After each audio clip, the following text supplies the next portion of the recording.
there's something else I want to talk about, which is what a healthy lung actually looks like, okay? Healthy lungs are great. Now, put your gloves on. I'm not touching that lung. Even I'm with a not the glove? Doctor. Listen, man, I go deep with stuff that I butcher in the kitchen, but I'm not touching human nothing. I know, but I touch London broil with you. I don't care. I go into your fiefdom. Not going there. All right, here we go. Long day ahead for me, Doc.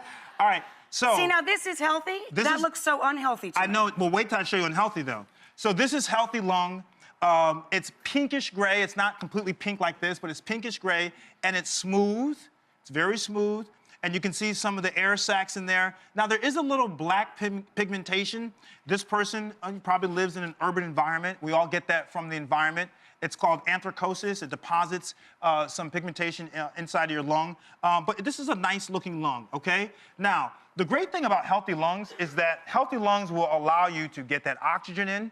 They will allow you to be able to get that carbon dioxide out, and it makes you feel better. So you have the synchronization between your lungs and your heart. They are a 1-2 tandem, okay? We got that, right? Now, what I also like to talk about is that if you think that your lungs are becoming unhealthy, you need to know your signs of when to go to your doctor. So shortness of breath, okay, upon exertion, so you're doing something, you're getting shortness of breath. If you have dizziness, okay, with changing positions.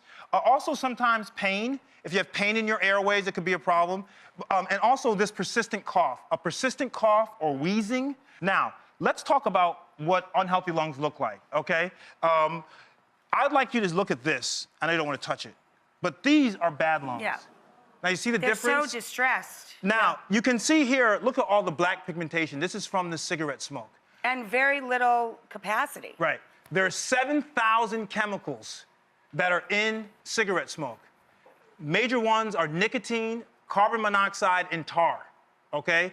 And so you can see here they have this deposition of black pigment. Look at here. This is where a dilated air sac, which is called emphysema. So people with emphysema have a problem getting all their air out because the air gets trapped. And this is what it looks like. Gets trapped in the pocket. That's right, in the pocket hole. right here, in this hole right here, okay? This here is your lymph node. Your lymph nodes drain your body, drain your organs. You can see all the blackness in here. That's the deposition. And also, look at this area right here. This is like a Brillo pad versus over here, it's nice and smooth. So you said this didn't look too healthy, but you compare this to this, and you realize... it becomes extremely obvious. That's right. But remember, when we talk about lung disease, particularly with smoking, we're talking about strokes, we're talking about lung cancer, and we're talking about heart disease could also be a problem. So you got to be very careful. And premature aging. If you're doing all these bad behaviors, your lungs are going to age prematurely. We don't want that to happen. And your skin, too, right? Your complexion, your skin is a giant organ. Right. And if you don't feed it right, it withers and dies, too. And the CDC says 16 million people right now are suffering from a smoking-related illness. There's no redeeming value of smoking whatsoever. None. You know, and it's an addiction, by the way. It's not easy to quit, but people can quit. So it's not like people don't want to quit. It's tough to quit, and we have to try to help people to quit.